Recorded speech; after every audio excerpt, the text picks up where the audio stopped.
नमस्कार सर। नमस्कार मैडम जी। आज के আর হাই হ্যালো কিছুই বলবো না স্যার। আজকে এমন একটি ঘটনা নিয়ে আজকে ইন্ডিয়ান মঞ্চে এসেছি, যেই ঘটনা শুনে আজকে সবার গা শিহরে যাবে।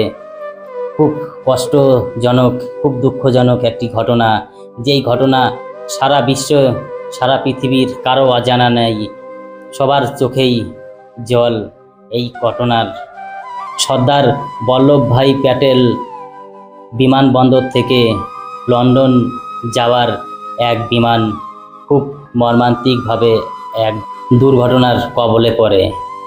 যেই ঘটনা আমরা এর আগে কোনোদিনও এত বড় দুর্ঘটনা কেউ আমরা দেখিনি, কেউ শুনিওনি। সর্দার বল্লভভাই বিমানবন্দর থেকে বিমানটি 242 জনা যাত্রী নিয়ে লন্ডনের দিকে যাচ্ছিল। বিমানবন্দর থেকে বিমানটি ছাড়ার বেশি দূর যেতেও পারেনি। কোনো একটি কারণে সেই বিমানটি আছড়ে পড়ে এক মেডিকেল কলেজের উপরে। যার সাক্ষী রয়েছে একজন বিশেষ কুমার রমেশ।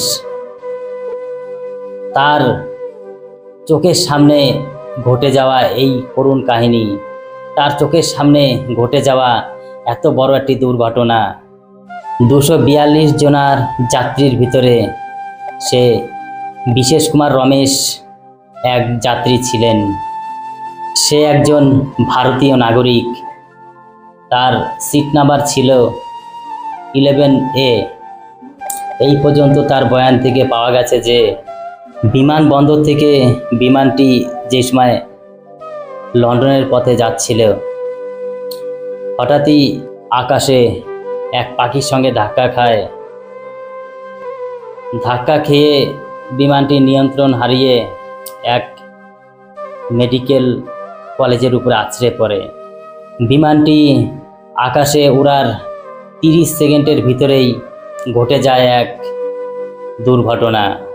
বিমানটি যে সময় মেডিকেল কলেজের উপরে আছড়ে পড়ে, বিকট এক শব্দ, বিকট এক আওয়াজ, যেই আওয়াজে সারা বিশ্ব কেঁপে যায়, সারা বিশ্ব শিউরে উঠে যায়।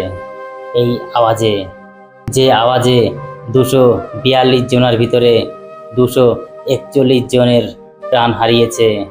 241 জন আগুনে পুড়ে ছাই হয়ে গেছে।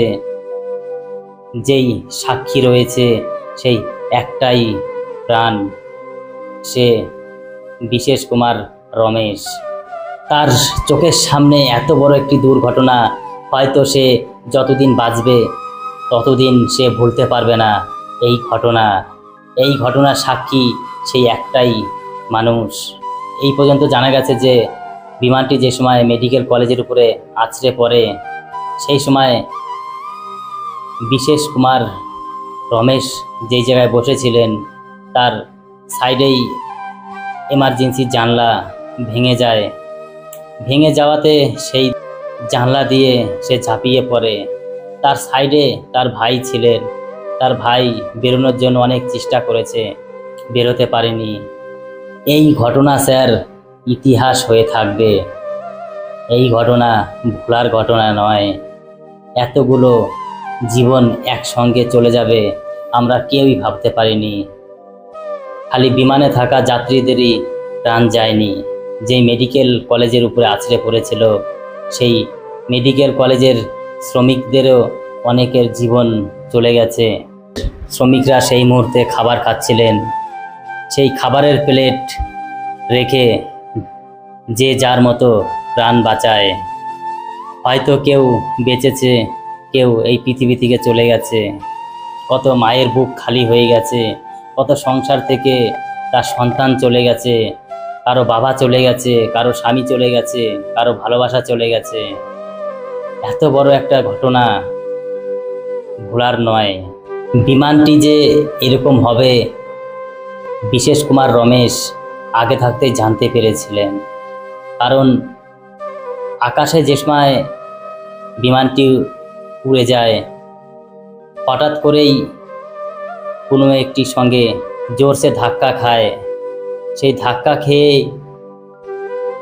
বিমানটি নিয়ন্ত্রণ হারিয়ে ফেলে। এই পর্যন্ত জানা গেছে বিমানটিতে 169 জন ভারতীয় ছিল, আর 7 জনা ছিল পর্তুগিজ, আর 1 জনা ছিল কানাডিয়ান। আমাদের ভারতবর্ষের প্রধানমন্ত্রী বিশেষ কুমার রমেশের সঙ্গে সে দেখা করেছে আমাদের প্রধানমন্ত্রীজি। আজকে অনেক কোম্পানি সাহায্য করার জন্য হাত বাড়িয়েছে, সেই ফ্যামিলি থেকে জীবন চলে গেছে, কিন্তু আজকে সাহায্য করে টাকা পয়সা দিয়ে কি জীবনটা আর ফিরে আসবে? আর জীবনে আসবে না। কত মায়ের বুক খালি হয়ে গেছে, কত সন্তানের বুক খালি হয়ে গেছে। অনেক সন্তান ছিল, বাবা কখন আসবে, বাবাকে দেখব অনেক দিন পরে। কত সন্তান তার মা বাবাকে ছেড়ে, তার মা বাবাকে ভালো রাখার জন্য বিদেশে পাড়ি দিচ্ছিলেন, লন্ডনে যাচ্ছিলেন, কেউ ঘুরতে, কেউ কাজের উদ্দেশ্যে যাচ্ছিল, কিন্তু শেষ যাত্রা আর হলো না। নিমিষের ভিতরেই সব শেষ হয়ে গেল। একসঙ্গে যে এত জীবন চলে যাবে, এত বড় একটি দুর্ঘটনা ঘটে যাবে, কেউ কল্পনাও করতে পারেনি। তাই স্যার, আমাদের ভিতরে যে আত্মাটা আছে, এই আত্মাটির কোনো মূল্যই নেই। কে কখন চলে যাবে কেউ বলতে পারবে না। আজকে এতগুলো জীবন একসঙ্গে চলে গেল। এই বিমানের ভিতরে যত যাত্রী ছিলেন, হয়তো তাদের ফ্যামিলি থেকে এখনও তাদের খুঁজে পায়নি। কিভাবে খুঁজে পাবে স্যার? যা অবস্থা, কাউকেই চেনা যায় না, কাউকেই কিভাবে খুঁজে পাবে স্যার? চেনার মতো কোনো পরিস্থিতি নেই, সব শেষ একদম পুরে। যত যাত্রীরা ছিলেন তাদের বাড়ি থেকে কেউই তাদের আর ফিরে পাবে না। এখন ডিএনএ টেস্ট করে চিহ্নিত করা হচ্ছে। এই মানুষের ভিতরে যে আত্মাটি আছে, এই আত্মাটি চলে গেলে মানুষের আর কোনো দামই নেই। তাই স্যার, এই মঞ্চে আমি একটি খুব দুঃখের কষ্টের একটি গান গেয়ে শোনাবো, যেই গানটি শুনলে সবারই কষ্ট দুঃখ হবে। স্যার, আমার গানটি আমি গেয়ে শোনাচ্ছি। নমস্কার, নমস্কার। প্রাণ পাখি যাবে উড়ে,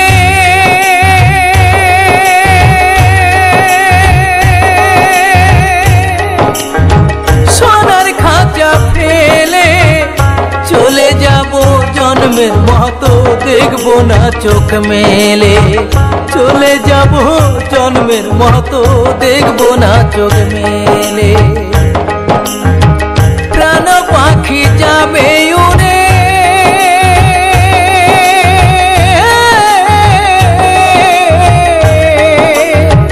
সোনার খাঁচা ফেলে চলে যাব জন্মের মতো, দেখবো না চোখ মেলে। চলে যাব জন্মের মতো, দেখবো না চোখ মেলে।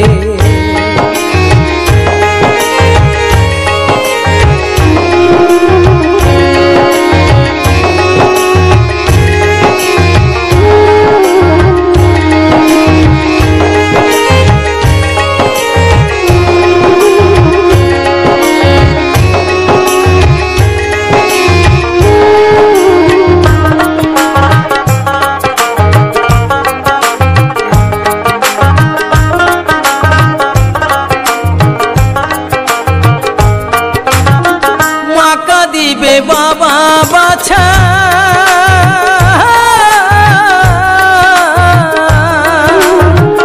আমার বিদায় কালে, কেউ কাঁদিবে বুক ভাসায়া নয়ন ভরা জলে।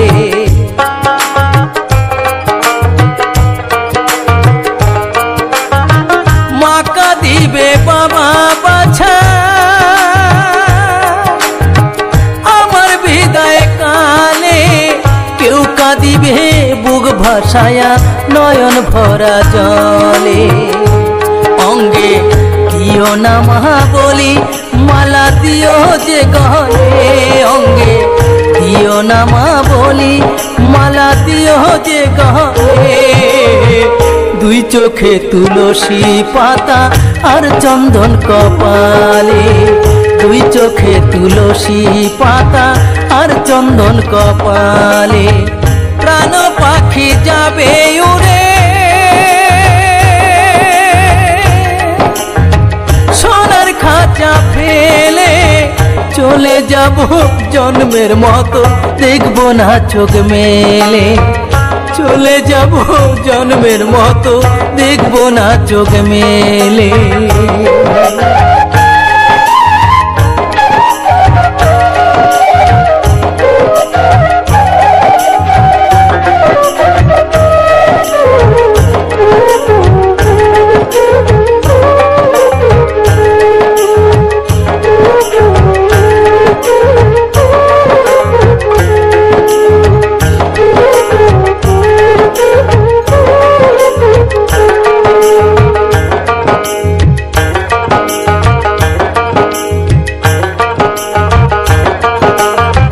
কাঁচা বাঁশের পালকিতে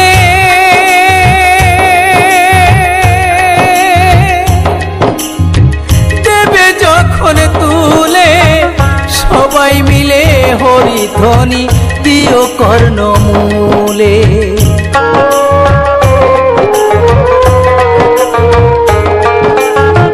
কাঁচা বাঁশের পালকিতে